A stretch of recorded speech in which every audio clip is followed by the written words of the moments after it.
Bismillahirrahmanirrahim. Assalamualaikum warahmatullahi wabarakatuh. Yang saya hormati Ketua Umum Pengurus Besar Ikatan Dokter Indonesia, Bapak Dr. Muhammad Adib Kumadi SPOT.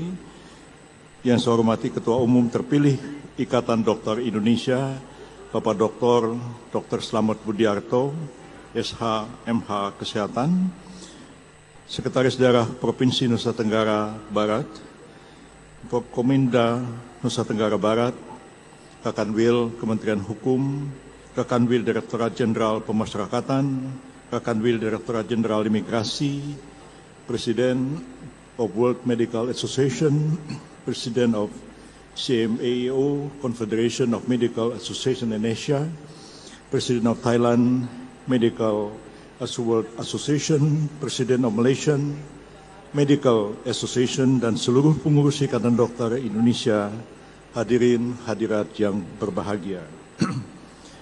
Puji syukur kita panjatkan kehadirat Allah SWT, Tuhan Yang Maha Esa, karena atas rahmat, karunia, dan penyertaannya kita dapat berkumpul pada hari yang penuh makna ini untuk bersama-sama menghadiri acara muktamar Ikatan Dokter Indonesia yang ke-32. Maka perkenankanlah saya menyampaikan ucapan terima kasih kepada yang terhormat Ketua Umum Ikatan Dokter Indonesia atas undangannya untuk memberikan sambutan dan sekaligus juga akan membuka kegiatan muktamar IDI yang ke-32 ini. Sungguh merupakan satu kebanggaan dan kebahagiaan serta penghormatan yang tinggi atas kepercayaan dan kesempatan untuk berperan aktif dalam acara diskusi dengan tema mempertegas kedudukan organisasi profesi dalam hukum dan mendukung ketahanan negara. Dan makalah untuk itu sudah saya serahkan kepada panitia, mungkin tidak akan dibacakan dalam kesempatan ini, tapi dapat dibaca dan ditelaah oleh para peserta muktamar sebagai bahan masukan dalam memikirkan perlunya kita membentuk sebuah organisasi profesi bagi kegiatan-kegiatan profesi tertentu, baik di bidang kedokteran, advokat, akuntan, notaris, dan jabatan-jabatan profesi lainnya, oleh karena terdapat perbedaan yang cukup prinsipil antara sebuah organisasi profesi dengan organisasi kemasyarakatan. Sebagaimana kita maklum, di negara kita ini terdapat berbagai jenis dan bentuk organisasi sesuai dengan prinsip kebebasan berserikat dan berkumpul yang dianut oleh konstitusi kita dalam pasal 28 tentang jaminan kemerdekaan untuk berserikat, berkumpul, menyatakan pendapat, pikiran, dan sebagainya yang harus diatur dengan undang-undang. Namun kita harus mengakui bahwa organisasi profesi berbeda dengan organisasi kemasyarakatan yang dikenal dalam sistem hukum kita. Organisasi kemasyarakatan itu mempunyai landasan hukumnya sendiri di dalam undang-undang keormasan. Selain undang-undang keormasan, kita mempunyai undang-undang tentang partai politik, kita mempunyai undang-undang tentang yayasan, dan kita mempunyai peraturan yang kita warisi dari zaman Hindia Belanda dahulu, Stadblad 1860 tentang Vereniging atau tentang perkumpulan sepak bola, perkumpulan seni musik, perkumpulan olahraga, dan sebagainya, dibentuk dengan satu organisasi yang namanya Vereniging atau perkumpulan dalam bahasa kita. Sementara sampai hari ini kita belum mempunyai undang-undang yang kita kategorikan sebagai undang-undang kegiatan profesi tertentu. Dan seharusnya memang kegiatan profesi itu harus diatur tersendiri dalam sebuah undang-undang, dan pembentukan organisasi profesi itu harus dilakukan dengan undang-undang atau by law. Dengan undang-undang ini dibentuk organisasi ini, organisasi itu, sehingga tidak terdapat banyak organisasi profesi. Organisasi profesi harus hanya ada satu, karena dia berkaitan dengan pengangkatan, pemberian izin praktek, dan kemudian juga melakukan pengawasan uji kompetensi, dan kemudian juga adalah pemberian sanksi terhadap pelanggaran etik terhadap kegiatan-kegiatan profesi tertentu. Di kalangan advokat sampai hari ini juga masih terdapat silang pendapat yang begitu banyak mengenai perlunya kita membentuk sebuah organisasi advokat single bar atau multi bars, ya. Dan ya, silang pendapat banyak sekali, dan saya kira biasa. Kalau tidak saling berdebat dan berbeda pendapat, bukan advokat namanya. Tetapi dokter jangan terlalu banyak beda pendapat dan silang pendapat, ya. Saling berdebat, pasiennya nanti lama-lama keburu meninggal gara-gara dokternya saling berdebat dalam merumuskan sebuah diagnosa dan apa terapi yang harus diambil terhadap pasien ini.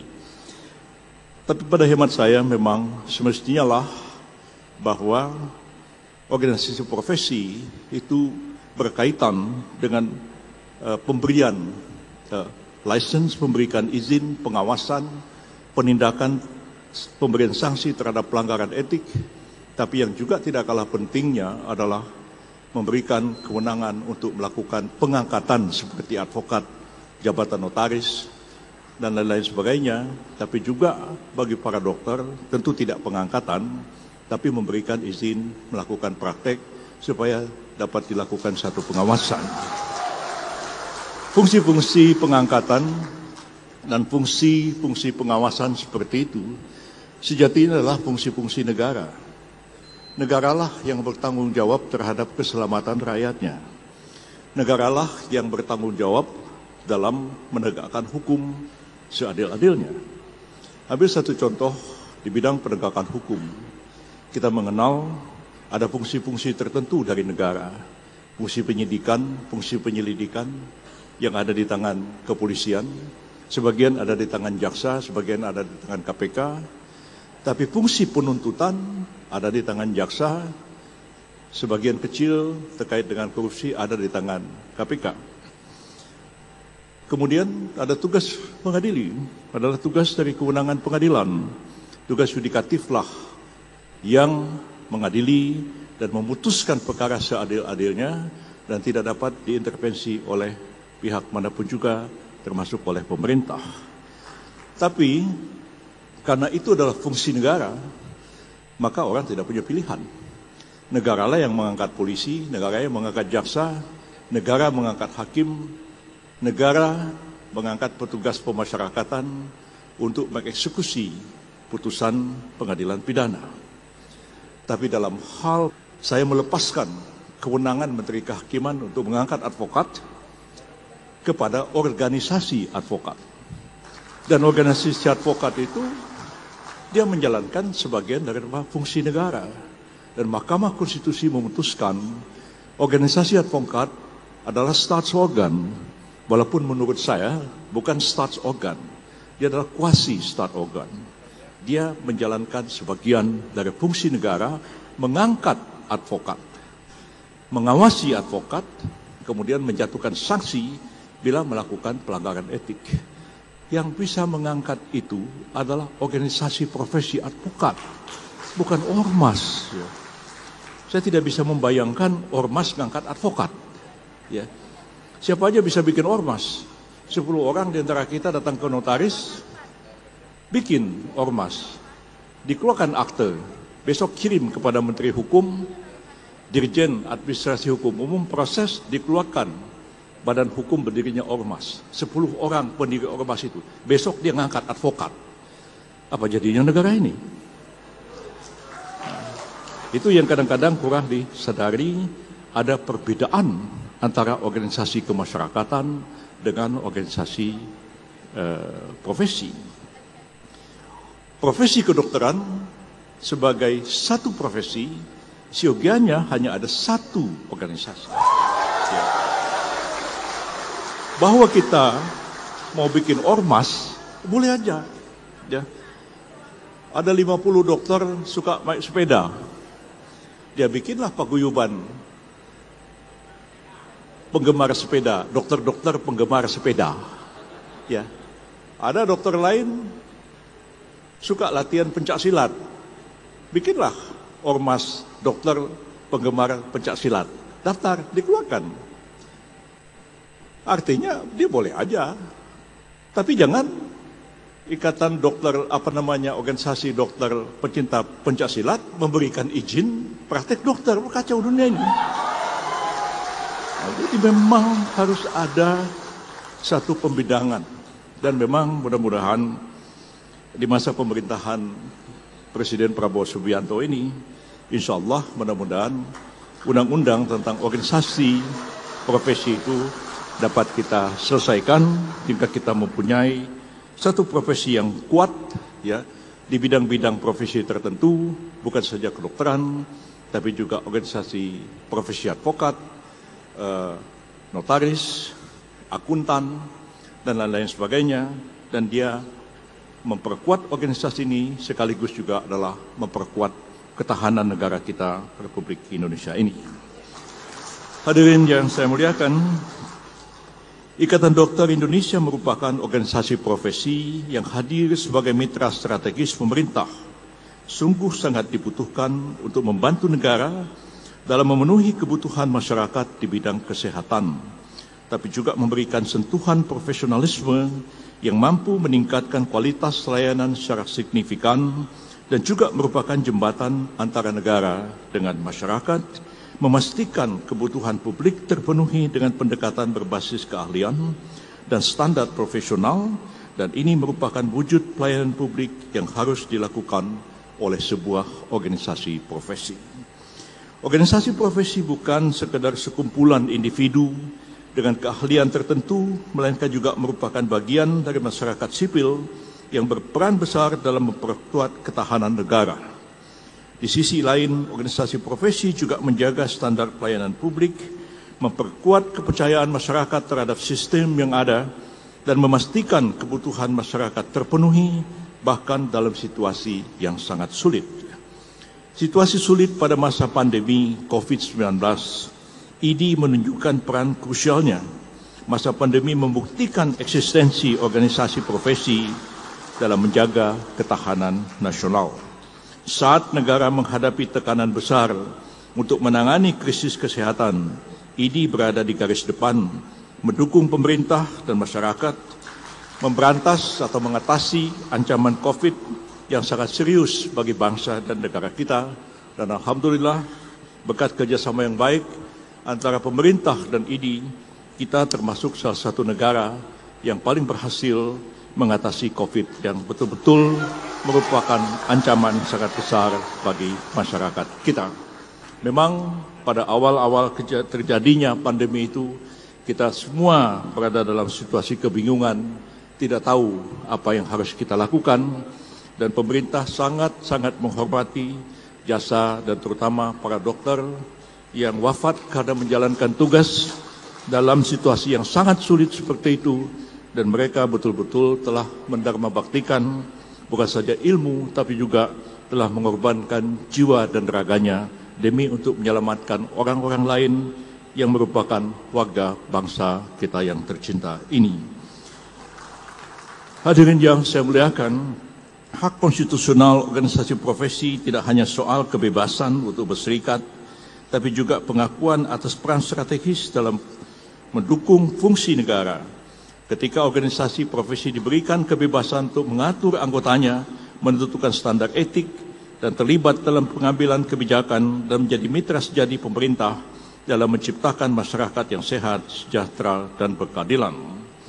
Organisasi profesi kita sadari bersama sangat-sangatlah penting, dan mudah-mudahan pada masa-masa yang akan datang, kerjasama yang erat antara pemerintah dan IDI dapat kiranya sama-sama kita merumuskan ketentuan-ketentuan, norma-norma hukum yang mengatur organisasi kedokteran, sehingga betul-betul dia merupakan satu pengaturan yang disepakati bersama, baik oleh pemerintah maupun para dokter yang selama ini menjalankan tugas dan sesuai dengan profesinya masing-masing.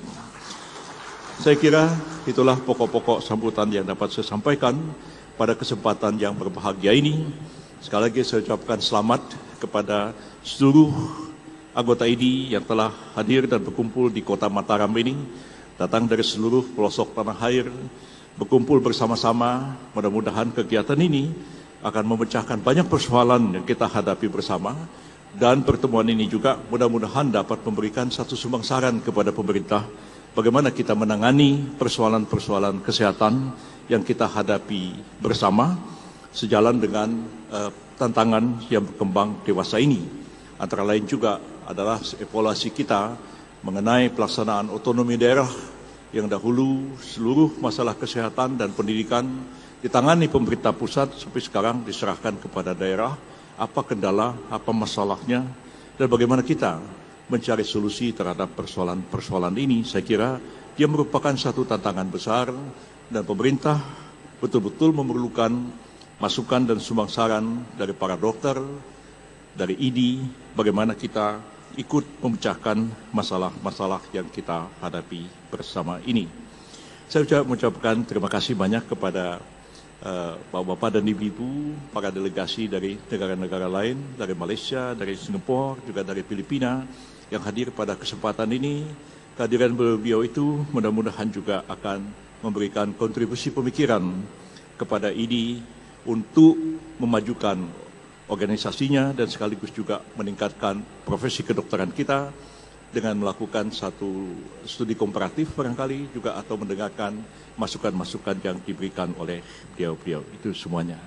Itulah sambutan yang dapat saya berikan, dan akhirnya dengan mengucapkan Bismillahirrahmanirrahim, saya nyatakan Muktamar ID yang ke-32 dibuka dengan resmi.